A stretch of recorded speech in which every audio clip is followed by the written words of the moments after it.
It's weird how these evil, dishonest, homosexual terrorists get to walk around like they're the victim because they don't have to be honest about being the suspect that provoked themselves into being the victim. It's just the alleged suspect wasn't afraid of the terrorism or the intimidation or the attempted bullying.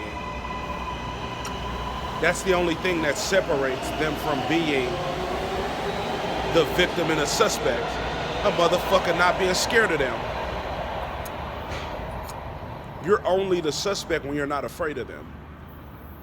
Otherwise, you're the victim. That's the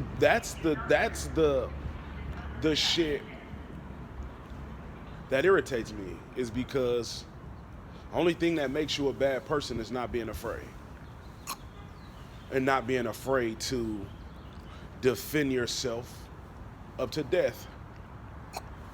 Then you're a bad person. But it's like, what about the person put me in a position to have to defend my life up to death?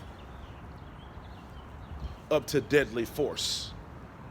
Like, there's never any light shed on the perspective of, well, what about the person that's forced into that position to have to react in that manner?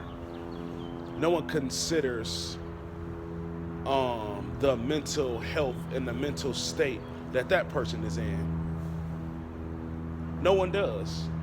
They only look at it when someone is unalived as that person being the victim, when it's like something is wrong there, though. You know, to only hold one accountable is like foul. Like, it need to be well, I mean, shit, they already paid the cost of their actions, death.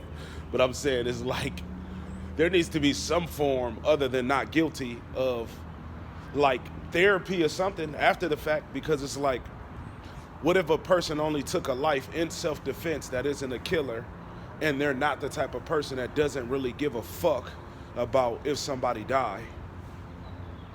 The shit they gotta deal with for the rest of their life is literally a traumatic experience for them. But it's like no one looks at it from the perspective of the killer. Only a killer would. Everybody looks at it from the perspective of the victim because they're all the people provoking themselves to get unalived in the first fucking place. I said what I said. Sauce Lord shit.